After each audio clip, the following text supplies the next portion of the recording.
मोदी जी अपनी सैलरी का क्या करते हैं? एक मैं आपसे ये पूछना चाहती हूँ। दूसरा, आपकी माँ आपको बड़े प्यार से पैसे पकड़ाती है, आप उन पैसों का क्या करते हैं? एक तो मेरी माँ ने मुझे जो हमेशा क्या देती है, ज़्यादा से ज़्यादा शायद एक बार 11 रुपया दिया था, ज़्यादा से तो ज़्यादा, नारियल और मिश्री मिली थी। ज़्यादा। लेकिन एक बार उसने मुझे 5,000 रुपये दिया। अच्छा, 5,000 रुपया। तो मैं सरप्राइज था जी। तो सुबह मैं जन्मदिन था तो माँ को मिलने गया, तो उसने मुझे 5,000 रुपये दिए। मैंने कहा माँ क्या बात है आज? तो बोले ये कश्मीर, उस समय कश्मीर में बाढ़ आई थी, अच्छा। तो माँ ने कहा कि उनको दे देना। तो मैं इन पैसों को कहीं ध्यान तो नहीं रहता, लेकिन दे देता हूँ, फिर बता देता हूँ कुछ कर लेना।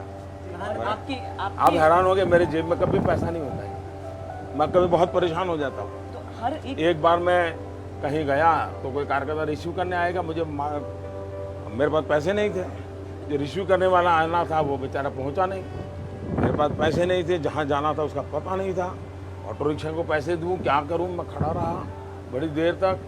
जब वो आया तो बाद में उसको लगा कि तो मैं चला गया हूँ, तो मैं प्लेटफॉर्म पर बैठा रहा, 2-3 घंटे के बाद मेल बैठा, तब जाकर मैं पहुंचा। पैसे वैसे रखता नहीं मैं।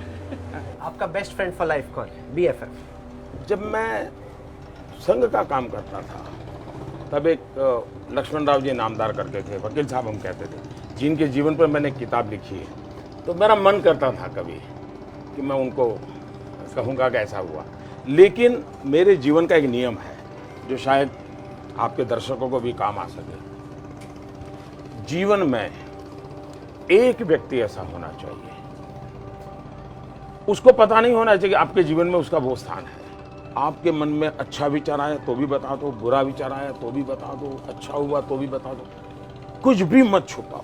एक व्यक्ति जीवन में होना चाहिए। अभी भी है क्या आपकी? है, मैं नाम नहीं बताऊं। अभी भी है? अभी भी है। मैं नाम उनको नहीं पता बताऊं। चल जाएगा। नाम नहीं देखिए, ऐसी बताऊं, क्योंकि उत्सुकता- उसको क्योंकि जगा दिया है। मैं बताता हूँ उससे क्या होता है, फिर वो कॉन्शियस हो जाता है, फिर वो अपनी बातों को, अभी तो क्या मैं बताता हूँ तो कोई बताने के लिए नहीं जाता हूँ, बातों में ऐसे कह देता हूँ ऐसा हुआ है। अब गेसिंग गेम बड़ी जबरदस्त देश भर में शुरू हो जाएगी कि कौन है वो। तो हर एक के जीवन में होना चाहिए, मैं कहूँगा।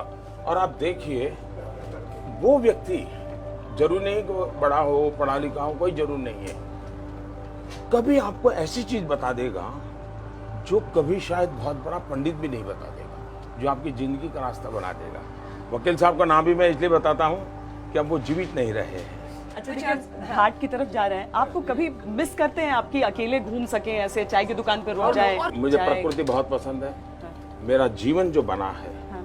वो पहाड़ों में बना है, नदियों के बीच बना है, और मैं आज भी उस जिंदगी को जीना पसंद करता हूँ, लेकिन संभव नहीं रहा है, और मेरे पास त्याग करने के लिए कुछ है ही नहीं, तो यही है मेरी अपनी इच्छाएं, उसी को मैं त्याग कर दिया। घर पर भी खुद से चाय बना पाते हैं अपने? अभी भी मैं खाना पका सकता हूँ जी। अच्छा, अभी हाँ। आपकी मैं फेवरेट बढ़िया- डिश क्या है? बढ़िया अच्छा क्या बनाते हैं? बढ़िया जैसे ऐसा है, देखिए मैं जिंदगी ऐसे, मैं भैया लोग सुन करके हैरान हो जाएंगे जी, क्योंकि ये कभी इस प्रकार की बातें आई नहीं है।